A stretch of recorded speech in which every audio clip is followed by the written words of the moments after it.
Bonjour à tous et bienvenue à tous les étudiants, en particulier les étudiants de cycle prépa. Je vais partager avec vous un exercice intéressant. Donc, souvent en magnétostatique, on vous donne l'expression de la densité de courant, on vous demande de déterminer l'expression de B. Et bien, dans cet exercice, on va faire l'inverse. On va vous proposer une expression du champ magnétique et on va vous dire quelle est la densité de courant qui permet de créer ce champ. Donc voilà l'exercice. Donc soit une distribution de courant qui crée un champ magnétique B en coordonnées cylindriques, tel que pour R inférieur à A, B est nul, et pour R supérieur à A, on va dire supérieur à grand R, supérieur à grand R, B est égal à K sur R suivant θ. K c'est une constante. Donc avec ces données, et uniquement avec ces données, déterminer la nature et l'expression de la distribution de courant qui permet de créer ce champ magnétique. À vos stylos, bon courage. Bon, pour indication, je vais vous demander d'utiliser le théorème d'Ampère pour les trois contours suivants. Une fois que vous avez déterminé la densité de courant, il dépend de quoi et suivant, en utilisant la symétrie des invariances, utilisez ce contour-là, celui-là et celui-là dans trois cas séparément. Et pour chaque contour, vous allez déterminer une composante de la densité de courant. Bien, allons-y. Donc, dans le cas général, bien sûr, la densité de courant en coordonnées cylindriques, il va avoir une composante suivant R, une suivant θ, une suivant Z. Et éventuellement, chaque composante va dépendre des coordonnées cylindriques R, θ et Z. Mais, comme le champ magnétique il ne dépend que de R, donc on a invariance par translation et par rotation. Hein? Donc, on va utiliser les invariances au sens inverse. Donc, la densité de courant ne dépendra que de R. Voilà le premier point. Bien.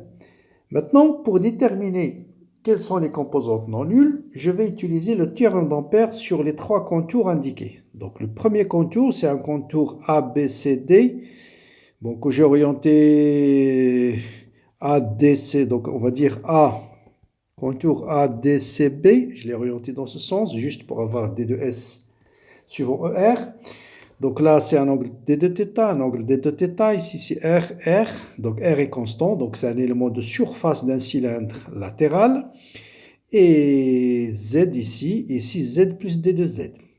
Quelle est la circulation? Sachant que, bien sûr, on a B, rappelez-vous, il dépend de R et il est suivant θ. Hein? Bien. Si, donc la circulation de B suivant ce contour, il va donner quoi? Il va donner la circulation suivant AB plus 0, parce que la circulation suivant BC, donc B il est suivant θ et suivant BC, D de L il est suivant EZ.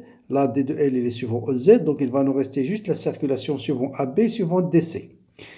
Ben, suivant AB, puisque j'ai orienté AB dans ce sens-là, donc ça sera moins K sur R multiplié par cette longueur-là. Ici, le rayon est constant, donc le champ il est constant. Donc la circulation suivant AB, c'est K sur R fois RD de θ. Et suivant DC, c'est la même chose. Sauf que dans un cas, vous allez avoir un signe moins. Dans l'autre cas, vous allez avoir un signe plus parce que si j'oriente le contour dans ce sens, dans DC, il est suivant θ. Là, il est suivant moins θ. Et donc, vous voyez bien que la circulation est égale à 0.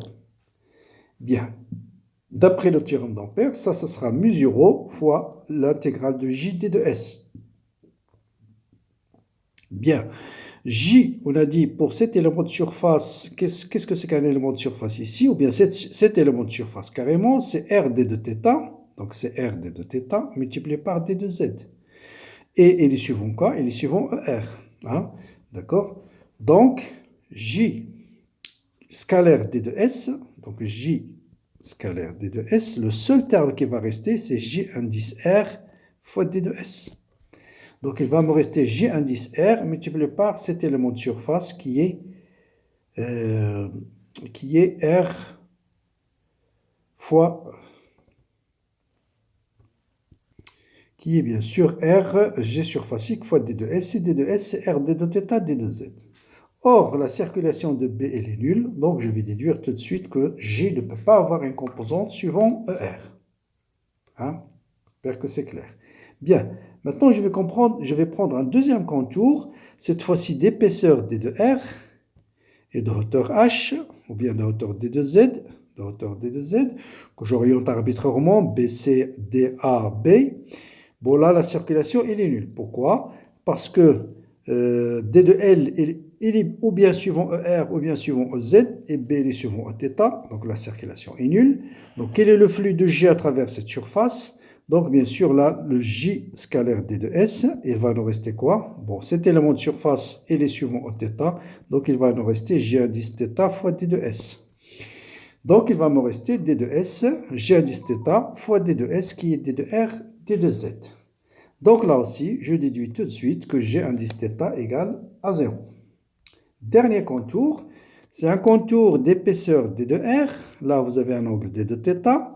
Donc, c'est un contour, un élément de surface d'un disque. Donc, cet élément de surface, c'est R D de θ fois D de R suivant EZ. Donc, là aussi, le flux, la circulation, faites très attention, dans ce cas-là, la circulation ne sera pas nulle. Donc, ça, si j'oriente le contour dans ce sens-là, il va être la circulation suivant CD, qui est B à la position R plus D de R, parce que B dépend de R, fois cette longueur-là, qui est R plus D de R fois D de θ. Suivant DA et CB, elle est nulle parce que D de L est perpendiculaire à Eθ. Donc, il va nous rester la circulation suivant AB. Comme il est suivant moi Eθ, il y a un signe moins. Donc, B à la position R fois cette longueur-là qui est RD de θ. Quel est cet élément de surface? C'est R D de θ, D de R suivant Z. Donc, J scalaire D de S va me rester J indice Z fois D de S. Maintenant, je vais simplifier d'abord par D de θ. Et il va vous rester ici R plus D de R, B multiplié par B à la position R plus D de R, moins R fois B à la position R. Sur D de R égale à mesure JZ fois R. Là, vous voyez bien que vous avez une fonction f de R plus D de R, moins f de R sur D de R. Ça, c'est la dérivée. C'est la dérivée de la fonction R. Et cette fonction, c'est R fois B. Donc, la dérivée de R fois B par rapport à R est égale à mesure R fois J indice Z. Donc là, J indice Z. J indice Z. Donc, je peux déduire J indice Z est égal à 1 sur mesure R, D sur D de R fois B. Donc, voilà. S'il existe une densité de courant, il doit avoir une seule composante suivant Z et il doit dépendre avec B de cette manière-là. Maintenant, revenons à l'expression de B.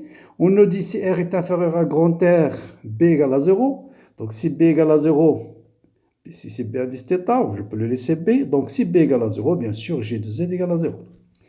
Maintenant, si R est supérieur à grand R, on nous dit que B c'est K sur petit r. Donc, R fois B, vous voyez bien que R fois B c'est une constante. Donc, là aussi, la dérivée, ça sera nul. Donc, dans les deux cas, vous avez une densité de courant nulle.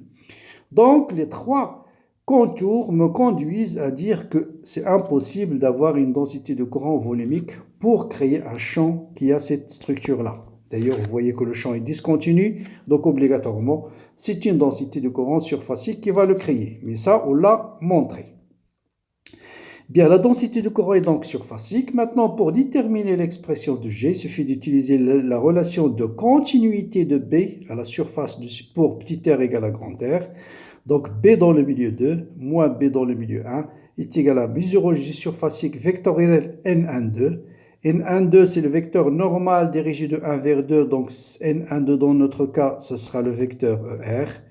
Donc, ce sera K sur R, donc ce que B1 égale à 0, B2 à la surface, donc il faut remplacer petit r par grand R, ce sera K sur R suivant Eθ, est égal à mesure J surfacique vectoriel ER. Quel est le vecteur vectoriel ER qui va vous donner Eθ? Bien sûr, c'est suivant Z. Donc, obligatoirement, J va être J indice Z suivant ER. Quelle est l'expression de ce J? Bon, on remplace K sur R égale à mesure J, EZ vectoriel ER, c'est Eθ, donc est égal à mesure G surfacique. Donc, je déduis que G surfacique, c'est 1 sur mesure K sur R suivant EZ. Donc, si vous avez un cylindre parcouru par une densité de courant surfacique, il va créer un champ nul à l'intérieur et un champ à l'extérieur de la forme K sur R suivant ER. Donc, voilà. Pour cet exercice que je voulais partager avec vous, c'est un peu difficile, je vous l'avoue, mais ça a le mérite de voir quelques contours un peu spéciaux d'ampères et quelle information on peut déduire à partir de ces contours d'intégration. Voilà, bon courage, bonne continuation et à très bientôt.